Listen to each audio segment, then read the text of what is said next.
the DAV Minnesota podcast, where we honor and serve veterans and their families. We're back to talk about more veteran stuff here. I'm still joined by Brad Williams, and joining us is co-host Mike McElhiney. Well, welcome, Mike. Good afternoon, everyone. How was it? I was sitting through segment one. It was pretty sweet, right? It's very nice. I had to sneeze, though. You heard it here first. Veterans of the North, it's sneezing good. All right. Brad, we cut that. Yeah, no, keep that in. That's a promo. Mark that one for a standalone promo. All right, so we talked in segment one a little bit about pre-buying, right? About what the VA home loan is, why you'd use it, kind of things like that. Now I'd like to move towards the buying process. And Brad, that's your bread and butter, right? Real estate agent? Yeah, I try. Yep. As you work with veterans who've gone through the process, they've maybe gotten the pre-approval or they're reaching out to you first, how do you guide them? What tips are you giving them? What's going on in that very early stage that they're moving from the I need to buy a house to let's go buy a house? Yeah, so we've already had our initial consultation. We've identified what they're looking for. I'm going to make sure that they have their pre-approval done, and I'm going to speak to their lender to make sure the lender, essentially knows what they're doing with the VA home loan. But the next step is, we go out there, we find a home, all right? Find a home, write an offer on a home, and then we get that offer accepted, right? So this is what I call contract to close. We have a contract, now we got to get to closing. So that is going to entail, having an inspection done on the property.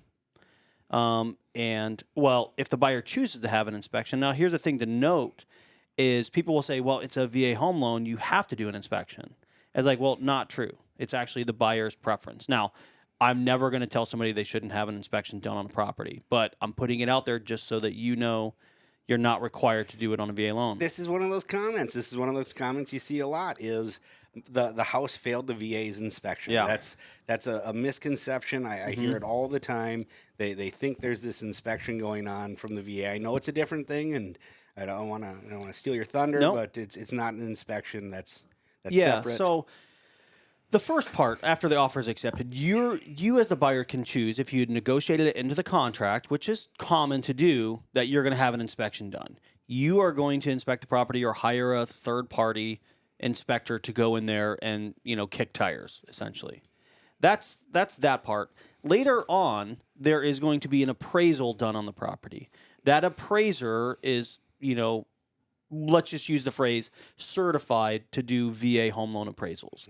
They do other appraisals, but they know what to look for VA stuff. So the VA has what's called the minimum property requirements. It's Chapter 12 of their lender guide, and it just details the VA, because they're guaranteeing this home, right, that we talked about in segment one. They're guaranteeing, the lender against loss, right, if you were to default.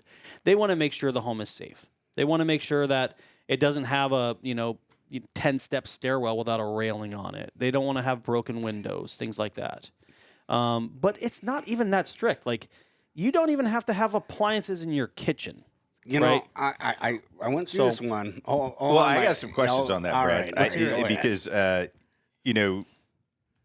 like you said, nobody wants to buy a termite box. Right.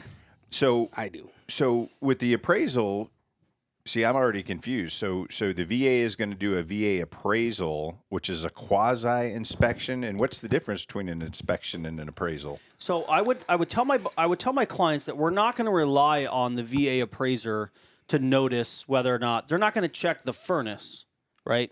Mm-hmm. It's going to be 80 some degrees today, right? Mm-hmm. If the inspectors that I work with are going to test the furnace today, right. The VA appraiser is not, right? They passively look for these things, is what I would say an appraiser does.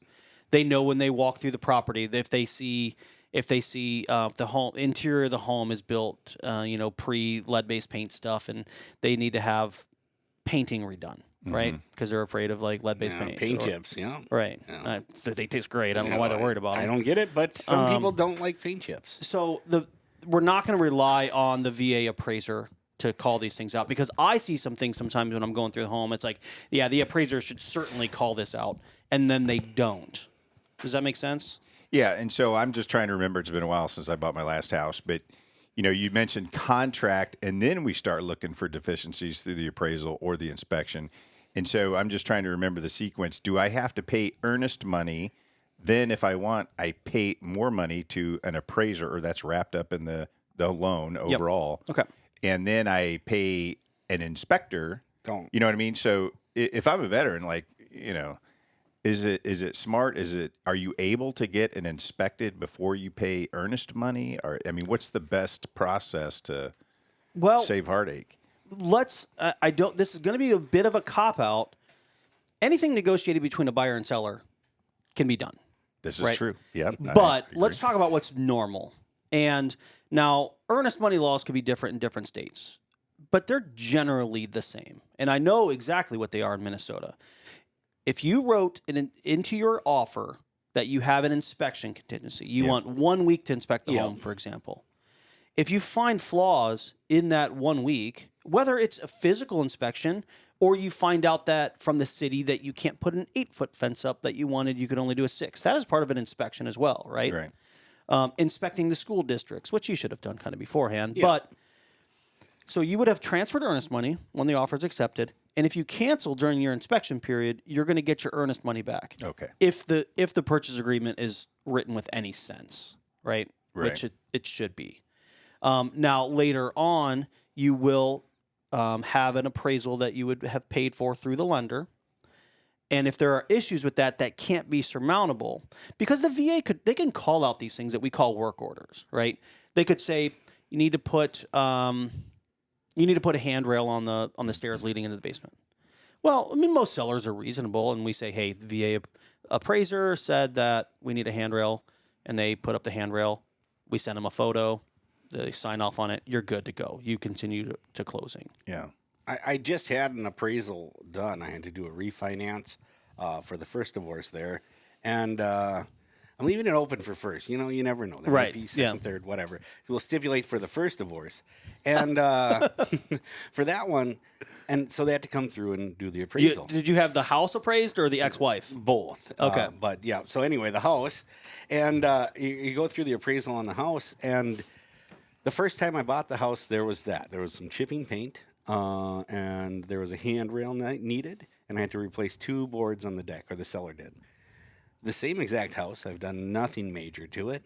The VA appraiser came through, and he goes, yeah, there was a little something here and a little something there. I'm gonna overlook that, but your entire slope of your yard is wrong.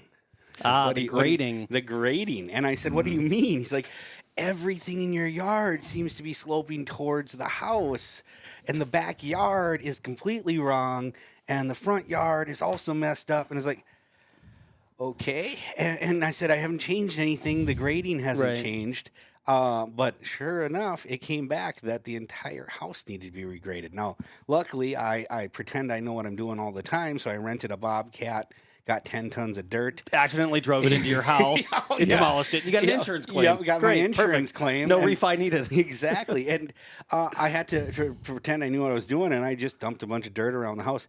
Funnily enough, I did it well enough to get the appraisal passed and reappraised. But in the meantime, you ever driven a Bobcat all over your yard? I've done it over other people's yard. I had to That's a better approach. Exactly. I had to ruin my yard to get it to appraise. And he had said in it, I said, it hasn't changed. It's only been 6 years I've been here. And he said, well, some appraisers will overlook this stuff. And I looked right at him and I said, can I have their numbers? Right. See, and that's good. What I was kind of getting at with these inspections and appraisals, it might sound like a lot, but, for a knuckle dragger like me, I'm not a real estate mogul. I want that extra sort of protection that the VA is going to provide, the additional assurance that I'm getting a good property and, not some lemon that somebody's just trying to sell. Yeah. It would be. I just tell people don't rely on that. And I want to clarify, like if I say VA appraiser, they don't work for the VA. No. Okay. No, the VA doesn't send anybody out there. There's somebody they're a licensed appraiser that understands the VA lender guide as far as minimum property requirements. And then here's the other thing too, and I hear people say something counter to this all the time, other professionals in the industry. The veteran can request for these things to be waived. I had one recently. They close next week here in Minnesota. The appraiser called for some rotting deck pieces to be replaced on the exterior, the deck of the home. Now, we can all agree, like, if there's rotting deck pieces, you probably want to get them replaced. But here's the thing. The buyers, the veteran, he's having it completely redone with maintenance-free decking after closing. So it was going to be a waste of money, right? We got a bid to get it done. It was going to be like $600 to get it done before closing. Well, I helped the veteran draft the letter, and then he signed it. We submitted it to the Regional Loan Center, and we essentially just said, hey, we understand the importance of this being called out. However, we already have a bid, and we're going to have this professionally done after closing, and we're putting maintenance-free deck on. It's going to be an extensive overhaul. This would be futile, and it'd be a waste of money. Can you please grant us a waiver or at least a post-closing condition for the appraiser to come back 30, 60, or 90 days after closing and look at it, right? And the VA, the Regional Loan Center, said, you know what, we'll just waive the whole thing. We understand, you know what you're doing. They put a little faith in the veteran. Nice. Now, that veteran could get into the home and not do anything, but that's not their plan. So where is it advantageous for the veteran then if, okay, the deck needs to be replaced, this is a minimum $15,000 replacement, can I just say, hey, home seller, reduce the price $15,000 and I'll go ahead and get this waived? Is that is certainly a possibility. Now, and this is all going to be negotiated, right? But you could have it taken off the price. You could have them contribute to the closing costs. You can have them do the work. You can get permission if you can get the Regional Loan Center, which I don't know how many there are. There's probably 5 or 6 or 7 across the U.S. Get the Regional Loan Center to approve like an escrow to where the seller sets the money aside. And there's all kinds of ways, if you can agree to it. But it's not a hard stop no. So, the home has to meet some basic requirements. Like here's the thing. You can't buy vacant land with a VA loan, right? But if it meets the other requirements to be a home, in the VA's eyes, their VA, during the appraisal process, they're not going to say, you can't buy this home. They're going to say, we need these issues addressed before you proceed. And then how you negotiate that out with the seller. I've actually had some sellers, like they're vacant. They live in Florida. They're selling a property here in Minnesota. It's a rental property. It's now vacant. They're saying, hey, we're not dealing with anything. I get written permission for the buyer and his dad or her dad to go in there on a Saturday and throw some paint on the detached garage. We get the VA appraiser back out there and we sign off on it. So lots of ways to it's fix not this. it's not insurmountable. It's not a deal breaker. But, something you said there really I wanted to get to the types of homes you can buy. Right? Yeah. You just said you couldn't buy vacant land. Right. But I'm thinking building a new home. Okay, yeah. Manufactured home, Yep. One of those ones they bring in on 2 trailers and put together. Yep. Where I grew up, the fancy kids had double wides. Yep. Now they call them modular homes, but about the same. And, one of those. Or what if it does? What if it needs a lot of work? What if, So that's a good point, and it's kind of a segment one thing, but what you can buy, and I'm going to say that this list is not exhaustive and all-inclusive. You can buy a traditional single-family home. You can buy a duplex, a triplex, a fourplex. So up to a fourplex, as long as you as the veteran are going to occupy one of them. It. And here's the thing: there's a little caveat to that occupancy as well, because if, let's say you're active duty, your spouse might be qualified to occupy that for you. So, but generally speaking, you can buy up to a fourplex. You can technically buy farmland. But when it comes to using the VA loan to buy farmland, it may not be all that you think, because you can't use the equipment as part of the appraised value kind of stuff. Yeah. Or you can't use the income, excuse me. But you can buy farmland, but caveat that and dig into it a little bit more before you go write a purchase agreement on farmland. You can buy manufactured homes. They're going to have certain stipulations with engineering certificates and things like Now, that. Can I get the land to put it on and the home? Can I do that all in one? So there is a program called a VA one-time close, where you can actually use the VA loan to do a construction loan to build a home. But when I'm having an initial conversation with a veteran that's interested in buying, I tell them there's, generally speaking, 2 types of new constructions. There's what we in the industry call a spec build. They're usually national builders, and they're putting up a development, and that doesn't require a construction loan. You can just do your traditional, whatever they require, $5,000, $10,000, $15,000 earnest money, and you do a VA loan when closing comes around. You got a 0 down payment loan. But then there's also another one called a VA a one-time close where you can, procure land with the builder and have the builder identified, and you're going to build that with a VA loan, and you're not going to pay anything until like closing time. Okay. So that's about as deep as I want to go on a VA one-time close, because I'm going to say something that may not be 100% accurate. I'm really interested though in the fourplex, and because that is wealth building. Awesome wealth building thing. Can the income I'm anticipating from the other 3 units, fourplex is going to cost considerably more. Yep. Can the income that I'm anticipating from the 3 units I'm not occupying, can that help me towards the purchase of it? In some cases, yes. And we'll stay very surface level on that, but just know that if you're going to occupy one of the properties or one of the units, which is a requirement for the VA loan, there are cases where you can use that income. Now, some things may be factored in, and that might be like landlord history and things like that. But yeah, it's an awesome wealth building thing. I mean, I just helped a veteran 2 months ago, close on a fourplex like right up in Coon Rapids, and you're just building wealth. I mean, here's a crazy statistic for you. Now, this is I think from 2019. A veteran that rents versus a veteran that owns. A veteran that owns has 18 times more net worth than a veteran that rents. I believe that. So like it's an awesome wealth building tool. And I'm going to go off on a little bit of a tangent here because we're talking about this as an investment opportunity. Now, the VA will tell you cannot buy an quote unquote investment property with a VA loan. They may not say that exact same thing, but you can't go out there and buy this single family home, not occupy it, and put renters in there. Yeah. Right. That's an investment property. A fourplex is a single family home, right? Even though it has 4 units, it's still considered a single family home in like the government's eyes, like Fannie Mae, Freddie Mac, all that kind of stuff. But you only have to occupy the home for 12 months. And there's also extenuating circumstances. Yeah. So if you're active duty, totally different. You get orders to go somewhere else, not required. Like you buy a home and it's a 2-bedroom and you already got a kid and all of a sudden you're expecting another kid. That might be an extenuating circumstances where the regional loan center will allow you to sell that or move out of that. But then you buy a home, VA loan, and you build up, and then you go buy another one.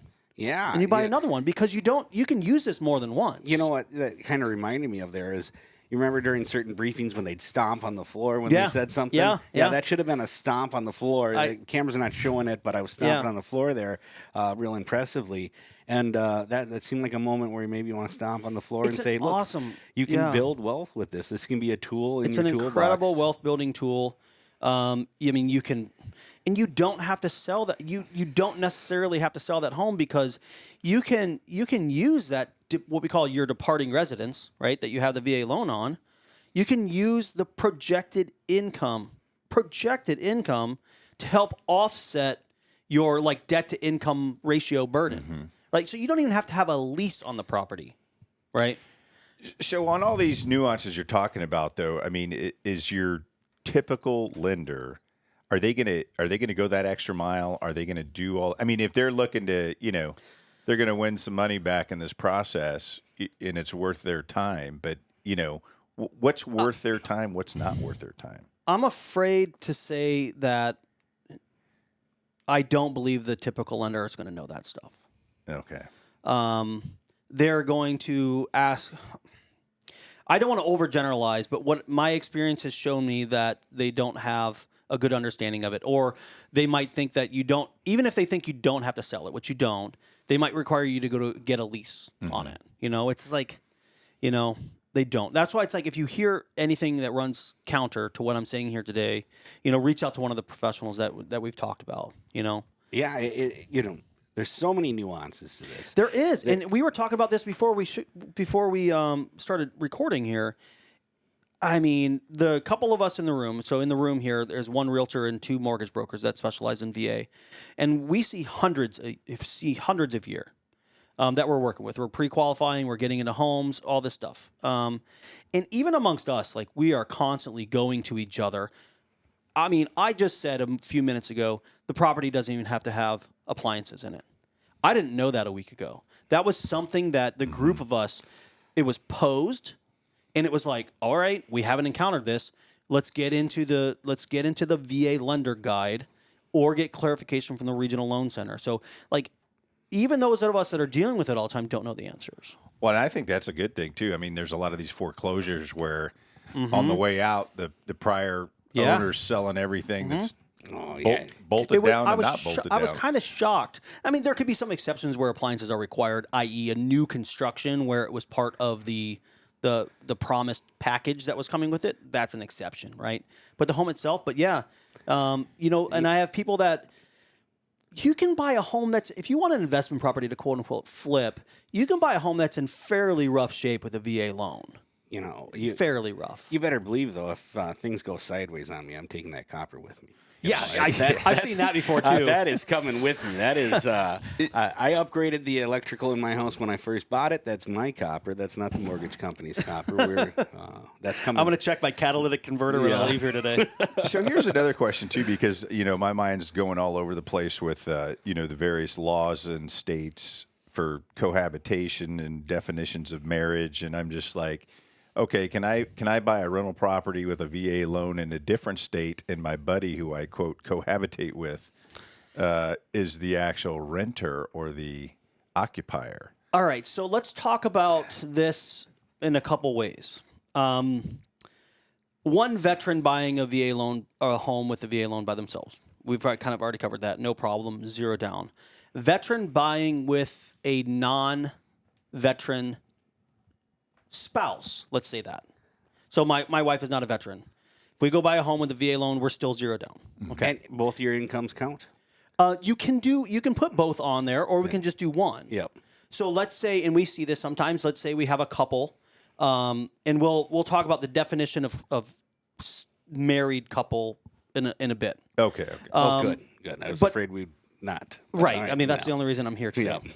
So veteran by himself, zero down. Veteran with a non-veteran spouse can go zero down. As far as putting the other person on the mortgage, if we're putting them on the mortgage, we're going to have to count their debts. So we have some situations where one spouse is carrying a lot more debt or has a challenging credit outlook. So we keep them off, and we qualify just off of one income. Now, how about a veteran?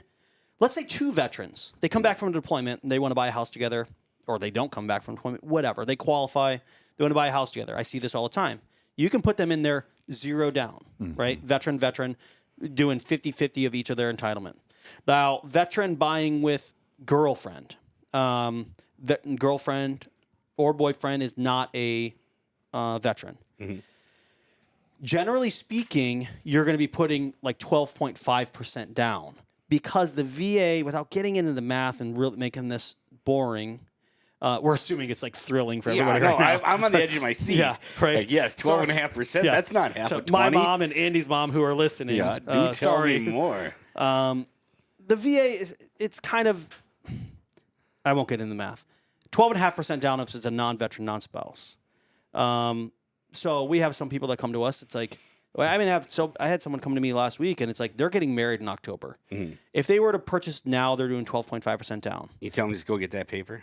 Yeah, I said just go to the courthouse. Like drive that Challenger to the courthouse. Are you registered? Are you a registered officiant? Can you marry people? Is that part no, of I don't think so. You should consider it. I think I should do that. Could be part of your real estate. Be like, you know what? You're going to do better if I marry you now. Now we're on to something. Yeah.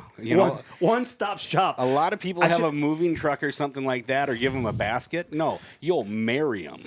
Maybe a little law school is in my future too, and I can just do the divorce. Well, why not? And then I'll sell their house again. There you go. But remember, you don't have to with a VA loan. Yeah. So let me ask you this too, because I think it might have been covered in the first segment, but still not clear. So in the nuances of veteran specifics. So do you have to have either, like you mentioned, a DD-256, an NGB-22, or a DD-214 before you can be considered for the loan? Or can you be, 6 years into a 20-year career and go, oh, I'm going to use it? That is a great question. You do not have to be discharged from any of the branches in order to use it.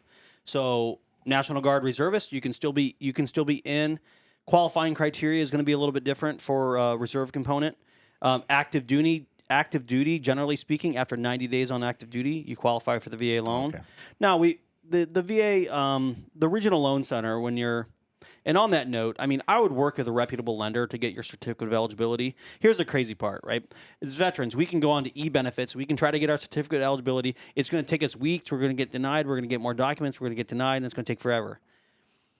We can send this to a lender, and they can have it sometimes within minutes because they have a different portal. So now it could be, and this is a really good thing to know. Lender submits for your certificate of eligibility. The regional loan center that processes this, they're not going to say they're not eligible. They're going to say we need additional supporting documentation to confirm eligibility. So they come back and they're going to say something like, we need a statement of service. We need a memorandum from the commander if they're still in, stating like that they're not barred for reenlistment and things like that, that they're not along those lines. And then they might ask for, like if you're already out, they might ask for an NGB 22, a DD 214 from active duty time. They might ask for a DD 256 for, reserve component discharge documents. So does that clarify it? Yeah. You can buy it on active duty. You can buy it as a veteran. Yeah. And that's kind of one of the things too, maybe somebody that's brand new thinking, okay, I want to start to build some wealth early and I'm a just a youngster in the military. Kind of the base documents for a home loan are like anything else. Here's my LES, or here's my pay stub.